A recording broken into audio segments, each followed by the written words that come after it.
dans ce deuxième circuit, et peut-être Marielle va nous aider un peu à définir la stratégie pour analyser ce circuit. Ben, en fait, oui, on peut remarquer qu'on a deux blocs. On a un bloc qui n'est pas linéaire, le premier ampli. Fait que moi, je pense que je prendrai en compte les impédances de chacun des deux circuits.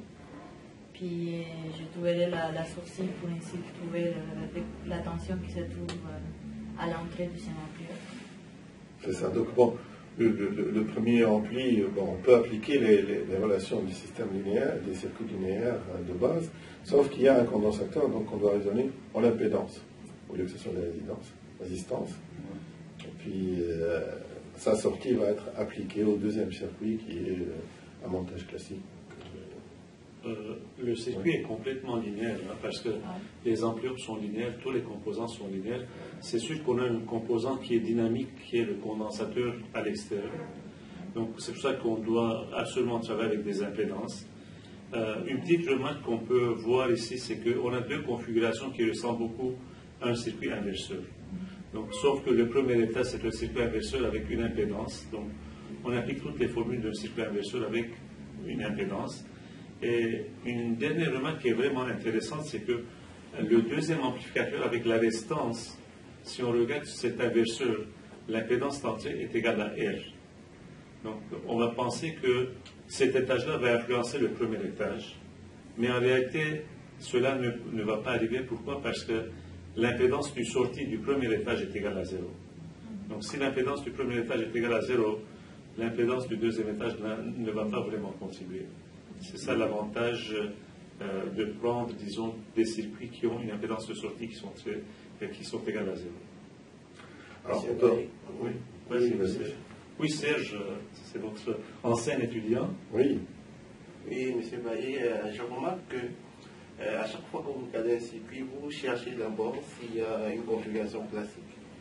Donc, je pense que nous devons, pour analyser un circuit, je comprends qu'il est d'abord, la première chose à faire pour nous, c'est de regarder si les configurations classiques existaient déjà dans le circuit. Ça nous aiderait beaucoup. Oui, je confirme ça, car vous voyez, toujours, il demande d'identifier quel ampleur. Inverseur, soustracteur, comparateur. Oui. Là, peut-être on va gagner plus de temps pour avancer à l'examen. C'est une stratégie qui est très très importante. C'est que la première chose à faire, identifier s'il y a un circuit qu'on connaît, parce qu'il y a des circuits qu'on ne va pas vraiment savoir qu'est-ce que le circuit fait. Là, il faut penser à une autre stratégie. Et, par contre, dans ce circuit, on voit que c'est un circuit qui n'est pas complexe. Donc, dès qu'on a identifié le montage qui est standard, on a la réponse déjà. Alors, ce qui distingue ce circuit-là, comme il y a le condensateur, donc, c'est un circuit dynamique. Et donc, quand on va calculer la sortie ou la sortie sur l'entrée, c'est une fonction de transfert qu'on va calculer, ce n'est pas un gain numérique. Et ça se voit sur le schéma. Regardez, ce qui a été écrit, c'est VO de S. Donc, ça veut dire qu'on vous oriente que vous allez utiliser la transformée de la place dans cela, parce qu'il y a le condensateur. C'est-à-dire que la sortie va dépendre de la fréquence, de l'heure du signal d'entrée. Donc, si la fréquence du signal d'entrée change, la sortie va changer aussi, parce qu'à cause de la présence de ce composant dynamique qui est le condensateur. Serge, est-ce que tu peux nous guider un peu pour la résolution ou le traitement de ce circuit-là, par exemple? Oui, merci, M. Radi. Quand je regarde le circuit, j'observe trois blocs principaux. Le premier bloc, où on a un composant non linéaire qui est la diode zénaire, mais nous allons considérer son montage comme un montage linéaire. Le deuxième bloc, c'est un amplificateur opérationnel qui doit fonctionner en boucle ouverte. Et le troisième bloc, c'est la résistance avec les deux diodes zénaires. Lui aussi, on va le traiter de façon linéaire. Dans le premier bloc, ce qui va m'intéresser, c'est de trouver le potentiel au niveau de la cathode de la diode zénaire. Et par la suite, puisque l'amplificateur opérationnel a une impédance d'entrée très élevée, je vais pouvoir trouver le potentiel à la sortie de... Je vais utiliser l'amplificateur opérationnel comme un comparateur pour pouvoir trouver le potentiel de sortie de l'ampli. Par la suite, je vais analyser le circuit de sortie de l'ampli pour pouvoir trouver la tension V2. Parfait. Donc ça fait appel aux deux chapitres qu'on vient de voir, la diode et puis l'ampli-op utilisé en comparateur. Serge, il y a un point qui est intéressant. Il faut voir que dans ce circuit-là, la sortie de l'amplificateur est en saturation. Donc on va toujours être en saturation positive ou bien négative. Et c'est cette saturation-là qui va nous déterminer si les diodes vont conduire ou bien non. Maintenant, peut-être j'ai une question à ce niveau-là. La résistance qui est juste en parallèle avec la diode de Zener, pourquoi on l'a mis? Est-ce qu'on avait vraiment besoin de cette résistance? À l'entrée ou à la sortie? En parallèle avec la diode de Zener à l'entrée de 5 volts. Oui, on a besoin. Parce que n'oublions pas que l'amplificateur, l'entrée de l'amplificateur est infinie, hein, idéalement. Parce qu'avec cette configuration, avec deux résistances, la première chose qu'on doit faire, est-ce que la diode de Zener de 5 volts va conduire? Okay, donc, on enlève la diode de Zener et on regarde quelle est la tension entre ces deux points, entre la cathode et l'anode de la diode de Zener. On voit que le diviseur de tension, c'est 7.5, donc la diode va conduire. Mais imaginons que la résistance qui est en parallèle avec la diode de Zener n'existait pas. Est-ce que la diode va conduire? Ça dépend de la résistance. Ça va conduire, parce que la tension est très très grande. Ça va quand même conduire. Cette résistance est là juste pour mettre dans une configuration standard qu'on a eu l'habitude de voir en classe. Mais si cette résistance n'existe pas, la diode va conduire. Okay. Si la résistance est bien choisie pour ne pas brûler la diode de Zener, la diode de Zener va toujours conduire. Et puis là, à la tension V- de l'amplificateur, on va avoir 5 volts. Donc on est en train de comparer la tension d'entrée avec le 5 volts. Okay. Donc, en fait, le bloc d'entrée, il est un peu simplement fait pour générer les 5 volts à partir de 15 volts. Une tension de référence, c'est une tension de référence finalement. Et puis, si la tension VI est plus grande que cette tension de 5 volts, on va être en saturation positive. À l'inverse, on va être en saturation négative. Donc la résistance en parallèle avec la diode Zener, c'est seulement pour protéger la diode Zener, c'est ça? Non, on peut ne pas la mettre. On aura le même fonctionnement. Parce que c'est une question à l'examen. J'ai voulu savoir si l'étudiant avait fait cette analyse de vérifier si la diode conduit ou bien non. Parce que si j'avais mis deux résistances différentes, R1 et R2 du côté gauche du circuit, il fallait vraiment faire une analyse pour savoir si la tension borne de la diode de Zener est supérieure à 5 volts. Si c'est inférieur, la diode de Zener ne va pas conduire. Donc à ce moment-là, la tension à la sortie va être, la tension à l'entrée négative de l'amplificateur opérationnel va être ce diviseur de tension qui va agir, c'est-à-dire 15 multiplié par R1 divisé par R1 plus R2. Ok, c'est un diviseur de tension. Monsieur, quand vous dites que la résistance au bord de la diode n'existait pas, c'est qu'on enlève ou qu'on y a encore 5 volts? Il faut l'enlever.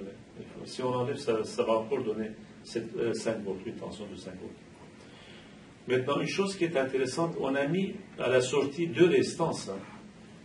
Donc là, la résistance qu'on voit à droite, on pense que c'est indépendant, mais si on regarde deux éléments en parallèle, on peut mettre les composants là où on veut.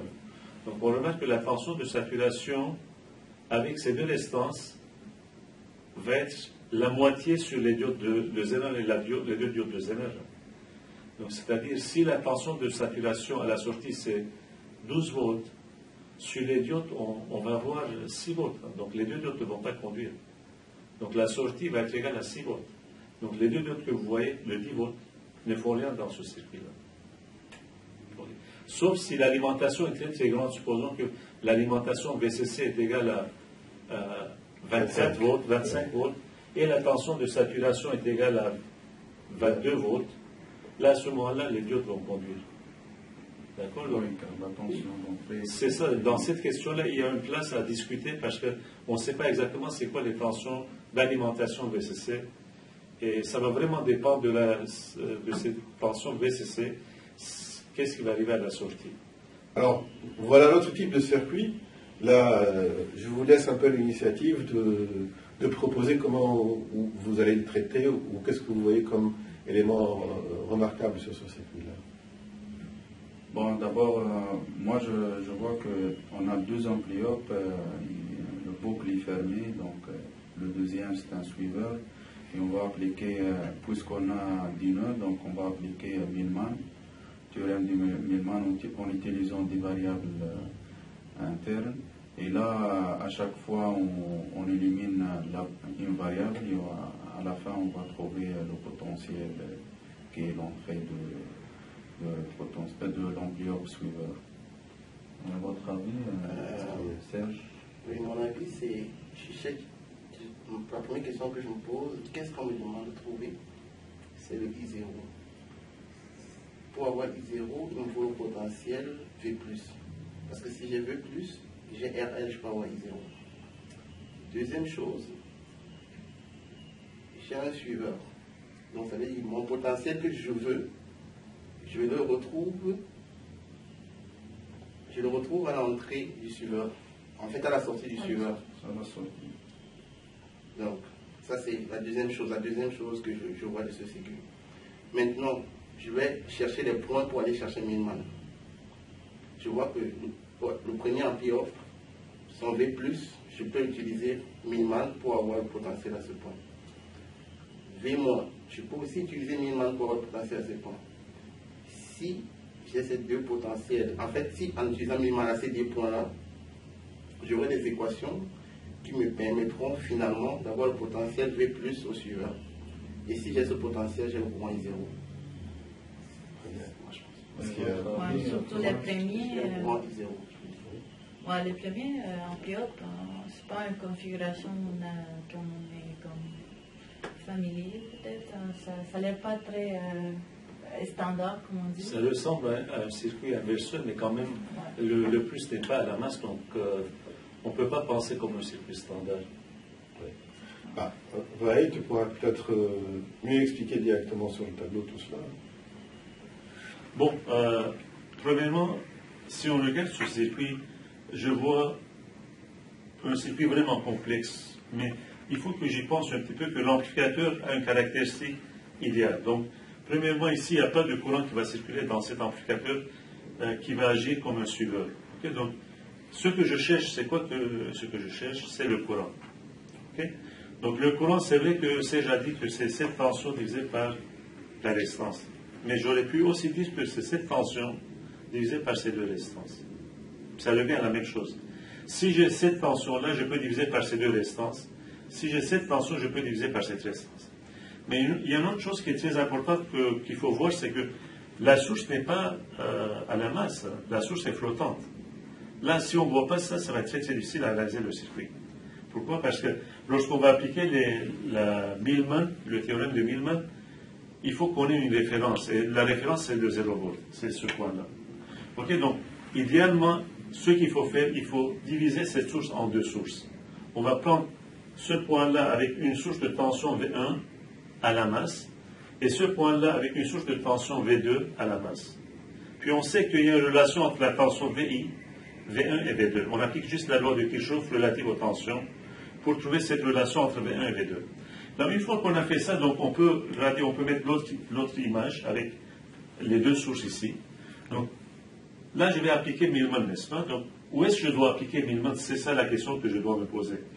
Donc si j'applique entre ce point et ce point-là, je sais que ces deux points idéalement sont identiques. Okay? Donc si j'applique ici, ça va être V1 divisé par R plus Vout 1 divisé par R divisé par 1 sur R plus 1 sur R. Donc je trouve une relation entre V1 et Vout 1. Si j'applique la tension ici, comment je vais faire? Donc je dois appliquer Millman à ce point-là, ça va être V2 divisé par cette résistance. D'accord? Et là, je voulais savoir c'est quoi cette tension-là. Cette tension-là est égale à cette tension. OK? Donc cette tension, je ne sais pas pour l'instant, c'est pas grave. Je vais prendre une tension ici. Je vais dire que c'est cette tension V3 divisé par R plus V2 divisé par R divisé par 1 sur R plus 1 sur R. Donc je viens de trouver deux équations. Par contre, V3, je ne sais pas c'est quoi la tension V3. Mais j'ai une autre équation qui va me relier la tension V3 avec cette tension V1 qui est un diviseur de tension. Donc si on fait toute cette analyse-là avec les équations qu'on a obtenues par Millman, on va remarquer une chose qui est très très intéressante, c'est que ce courant-là qu'on va calculer n'a rien à voir avec cette charge. Donc ce courant-là va être égal à cette tension divisée par la tension à l'entrée, disons, divisée par une résistance qui n'a rien à voir avec cette résistance. Donc qu'est-ce que ce circuit fait? C'est très intéressant, c'est que on peut changer la charge, le courant ne va pas changer. Le courant va dépendre de cette tension et probablement de cette résistance. Donc, si on fixe cette résistance, tout ce qui va déterminer le courant IR, ça va être la tension d'entrée. C'est ça l'objectif de cet exemple. C'est un objectif qui est très intéressant, c'est un objectif pédagogique, dans le sens qu'on a une source de courant qui est constante. On change la charge, le courant ne change pas. Donc c'est un générateur de courant. Enfin, c'est un générateur de courant. Donc toute cette boîte-là peut être remplacée par combien de temps une source de courant qui est constante. Monsieur Vahi, est-ce que vous pouvez montrer l'importance d'ajouter un suiveur ici? Parce que si on ne met pas le suiveur, automatiquement, il y aura un courant qui va aller dans cette direction-là. Donc je ne peux plus utiliser la technique de diviseur de tension.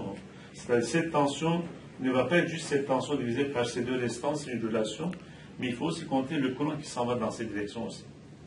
Donc il y a 3 courants, 1, 2 et 3 à ce moment-là. Alors que dans cette branche avec le suiveur, on a un seul courant qui est identique. La résistance, le courant qui circule dans cette résistance et le courant qui circule dans la résistance est identique. OK? Ouais.